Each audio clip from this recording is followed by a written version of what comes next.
Hello friends.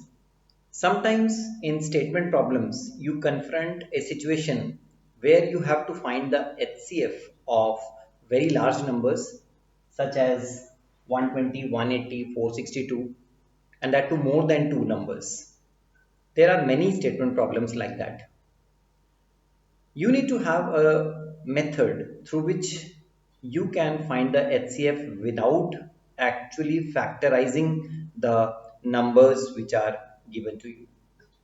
Yes, without finding the prime factors of numbers like 462, it will be a little difficult factorizing 462 into its prime factors, right? So this is the minimum difference method of finding HCF which I am going to discuss with you.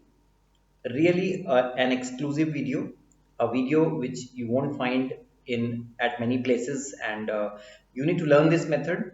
And if you can solve problems like 120, 180 and 462 finding the HCF quickly through this method, then obviously finding HCF of smaller numbers will be very easy.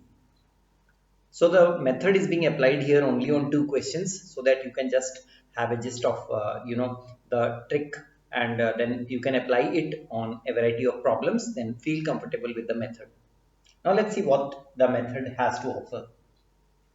The minimum difference method concerns with the difference of numbers, right? Minimum, that too the difference which is minimum. So which difference we are talking about? The three numbers which we have taken, we are talking about the difference of these numbers selected any two at random. So 56 and 42, 91 and 56, 91 and 42. So obviously, finding the difference between these three pairs, you don't have to find the difference between the largest and the smallest because there is a number between them. So either this difference will be minimum or this difference will be minimum. So only the first two is okay. So this will be 14 and this will be more than 14, right? And this is also more than 14. So I just need the minimum difference, 14. So the minimum difference of these three numbers is 14. Once again, how I have found out the minimum difference? Just take the numbers in pairs. So 52 and 56 and 42, the difference is 14. 91 and 56, the difference is much above 14. And likewise 91 and 42, it has to be greater than 14 only. So I need the minimum difference. So minimum difference is 14. Now what are the factors of 14? Factors of 14 are 2 and 7. Now check whether this number 2 divides all the three numbers, given numbers, or not. 2 divides 42, correct. 2 divides 56, again correct.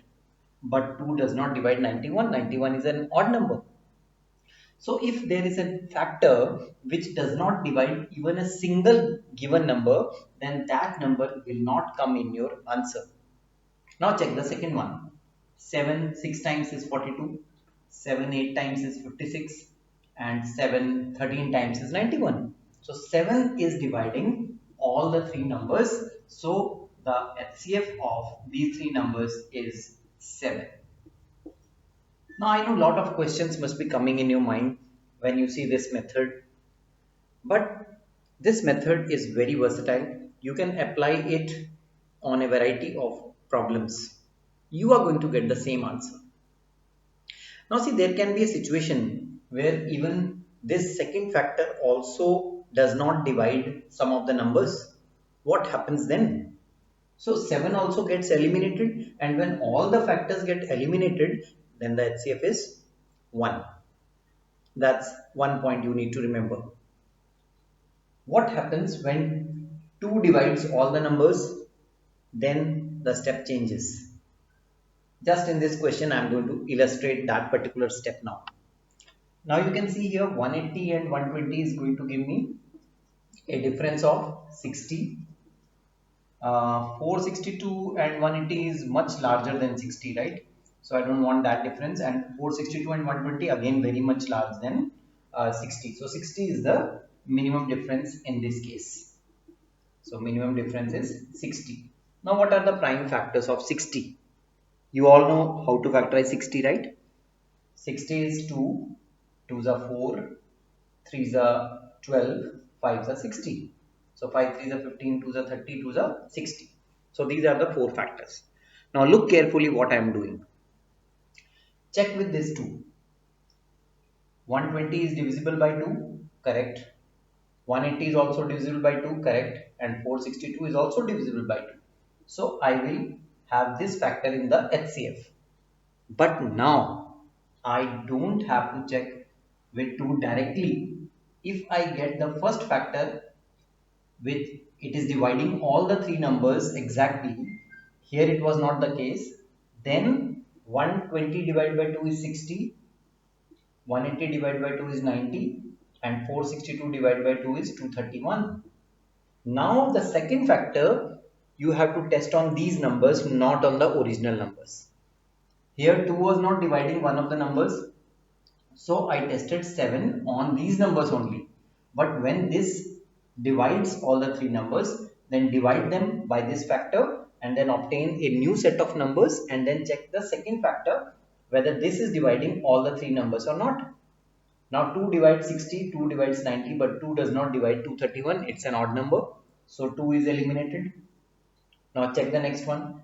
When something is eliminated, you don't need to reduce these numbers. 3 divides 60, alright, correct. 3 divides 90. Okay, you can check 5 also first because that is much easier. 5 does not divide 231, right? So 5 also gets eliminated. Now check 3. 3 divides 60, yes. Divides 90, yes. And 3 divides 231, 2 plus 3, 5 plus 1, 6, yes. So this is retained. And now the HCF will be product of the two factors which are retained, and the answer for this question is 6. I know at the first glance of the method, you will feel that this is little bit difficult and tricky, but try it on some problems and give me the feedback in the comment section whether the minimum difference method works for you in case of 3 or more numbers. So I'll come up with one more video in which I'll take up more examples of this. I just want you to think about this method first and then let me know in the comment section whether this method works for all numbers or not. Friends, thanks for watching this video, and if you're not subscribed the channel till now, please do it, and don't forget to click the bell icon for getting all the notifications.